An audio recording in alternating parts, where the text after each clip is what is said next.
When you're looking to get into welding, there's three main aspects you're going to want to look at. First is always safety. What type of gear you need and what's the safest way to do it. The second is the power source. This has to do with cost and what you're looking to weld. And the third thing is the process, whether it's GTAW, GMAW, SMAW, or any other process. The easiest way to find the information for all the safety parameters that you might need is in this link in the description of this video. There you can find all the information for the process and the type of welding you're doing to make sure that you stay safe. When you're looking to buy a power source for welding, you're going to have to look at a few things. First of all is cost. What can you afford? The second is the amount of power you have available, whether it's 110, 220, single phase, or three phase. When you're picking out a machine, the type of electricity you have and the money you have available will dictate the type of machine you can purchase. Now, when you're looking at the process, each process needs different type of electricity outputs.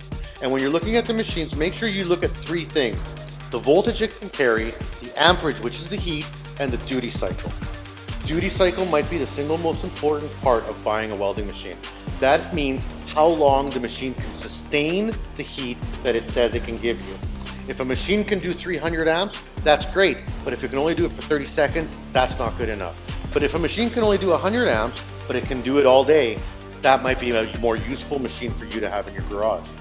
Now, when you go to the store, make sure you look at what type of machine you have, where you're going to plug it in, and what it is you're trying to weld.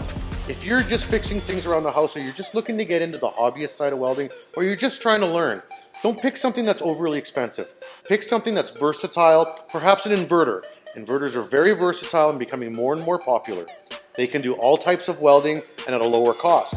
They also tend to work on multiple power sources, whether it's 220 or 110 or even three phase. Check with your store, read up on it, do some research, and find what's best for you. But always think about what it is you're trying to weld. That's the best way to find the right machine for you. Once you've decided on the type of machine you've purchased, you're going to want to look at the process. Some machines will only handle a certain process. So some AC machines will only do SMAW, and then you know that that's all you can do. Some machines will do GMAW and SMAW and GTAW. Then you have more variety, but the cost goes up. Now, if you're looking to just learn how to weld, the easiest way to do this is generally a simple GMAW machine. These are low in cost, easy to set up, and can run off 110 power. They're available in most stores, and almost all companies will have some low cost offering for you to purchase. These are great ways to learn how to weld, and there's lots of great interesting videos, including on our website, on how to use GMAW process. If you decide to go with a GMAW or GTAW process, keep in mind that there's gases involved. Now, every area has their own legislations for gases, and sometimes there may be some contracts or some safety regulations that you must follow. Make sure you understand them and always be safe when working with gas.